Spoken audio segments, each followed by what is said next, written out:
As you all know, we're very concerned about profiteering off of this crisis by several Fortune 500 companies, but something even more insidious is happening, and that is Fortune 500 companies are not just profiteering, but they're not actively looking out for America at this time, and they're selling critical products to foreign companies. One of the Florida emergency management official highlighted this on Tucker Carlson's show last night. I wanted to bring it to all of you. Let's take a listen. You try to get an answer. You're in charge of procuring these for the first responders in Florida. You're not some guy off the street. You're a government official trying to help a state that is becoming one of the centers of the outbreak, Florida. And you basically got the runaround. So you went after 3M on Twitter, and they responded. And people noticed it, and they responded. And you said, why can't I get it? And they basically said, we have no control. Our dealers are selling some of these masks to foreign countries because they got there first or they're paying cash. And you said, well, shouldn't you tell your distributors to make a priority for America, for the states, for the local governments, for first responders, physicians, nurses, EMTs? And they said, no, we haven't done that. Is that a fair summary? Yeah, not only is that a fair summary, it's exactly what's happening. It's why Governor DeSantis said the other day it's shady as hell, because that's exactly what it is. I mean, 3M is an ice cream store that doesn't sell ice cream, apparently.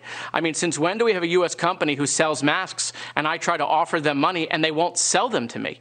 That, you know, I have to go through their authorized distributors, and their only excuse is that they don't have a perfect system. Well, that's great that they don't have a perfect system and that, you know, I'm relegated to making deals with brokers at costs that are 10 and sometimes 20 times the actual cost of these masks.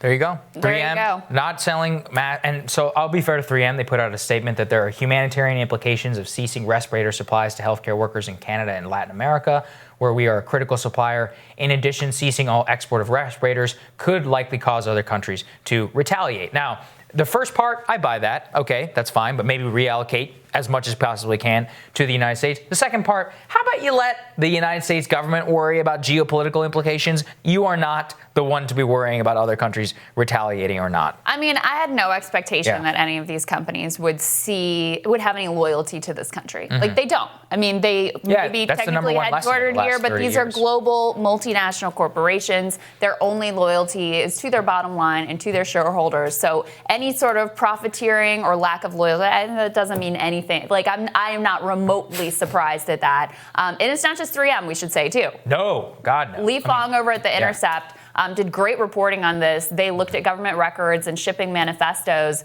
to see that as recently as March 17th, you had so many of these critical supplies that our hospitals and doctors and nurses and frontline workers cannot get, where we're running low on ventilators, all these things that are so critical right now, and they're getting shipped. They're being made in America and shipped overseas. To me, yes, look, it says a lot about corporations and where their loyalties lie and don't lie, but it also says a lot about government and the fact that there was not any effort, because there is such a pervasive ideology of free marketeering, market fundamentalism, like Orrin Cass calls it, that pervades our government at the highest levels on in both parties for many, many years, that they don't even think to say, hey, 3M, hey, other companies that are making these things here in America, we need them here right now. You're not shipping them overseas. The best part is our enemies understand this perfectly. You know what the Chinese did? They kept it under wraps. Then they deployed one of their billionaires who they create to Australia, who bought all their masks and shipped them to China. Wow. They were like, yeah, we'll just use the free market system to get what we need. They'll look out. You think China's going to be sending a lot of their stuff over here in the middle of while we need it? Get out of here. And this what makes me so angry about 3M's decision and about so much of this. And this is the story of the last 30, 40 years, is that they don't care if they make a buck, if they're selling out their own country, their own workers, their own domestic workforce. They have no allegiance to the United States. And the only force, this is why the market fundamentalists are such idiots, is because the only force possible in order to stop 3M from doing this is the United States government. That's it. That's literally the last force that is capable of protecting the rights of its citizens. And especially with 3M, who has benefited, I'm sure, massively from corporate tax cut and will probably benefit from what we're doing right now with some of these loans, then you need to act in the public interest if you take the public's money. And over again, they've taken the public's money. They take advantage of legal regimes which are written entirely in their favor. And when push comes to shove, what happens? They sell you out. They sell you out, and they sell out our nurses and our doctors. And that's why this is just disgusting what they've been done. Think about the cruise lines. I mean, how many of these companies, so 3M and these companies right now, they're making lots of money because everybody needs this equipment. Right. But how many of these companies are getting their lobbyists down to come here and beg for bailouts and get provisions written into the bill that specially benefits them, et cetera, et cetera? Or like the cruise lines that aren't even headquartered here, in the right? Bahamas. They're headquartered overseas, technically, so that they can avoid taxes, and they still want a bailout.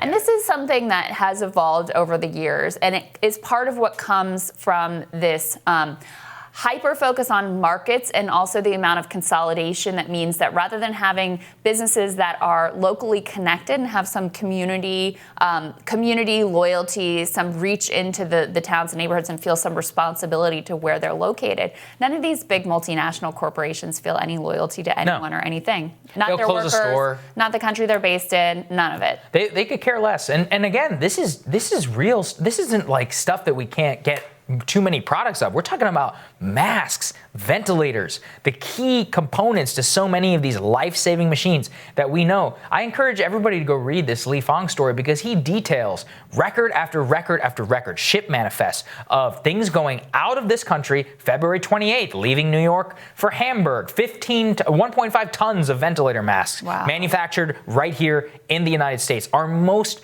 precious products at a time where we knew we would need them were not protected by the government, and worse, they were not protected by the company. And now those same companies turn around and charge that FEMA or that emergency administrator in Florida 10 to 20 times the cost. And what is he going to do? Not pay it? He has to pay it. Right. And so now the same government is held hostage to corporate America, who has sold out its citizens. It's time for that balance to change around here. Yeah, I'm not holding my breath on that one. No, I'm not either. Next week on Rising, we'll talk to a member of the International Association of Firefighters to learn how first responders are dealing with supply shortages. And friend of the show, Ken Klibenstein, he's going to give us an inside look on his report detailing the warning that the White House received from the Pentagon in 2017 about a shortage of ventilators, face masks, and hospital beds, and why the administration did nothing with that information. As always, thank you guys for watching. We appreciate you so much. Don't forget to like and subscribe. Enjoy the weekend. We'll have more content for you over the weekend, and we'll see you back here on Monday.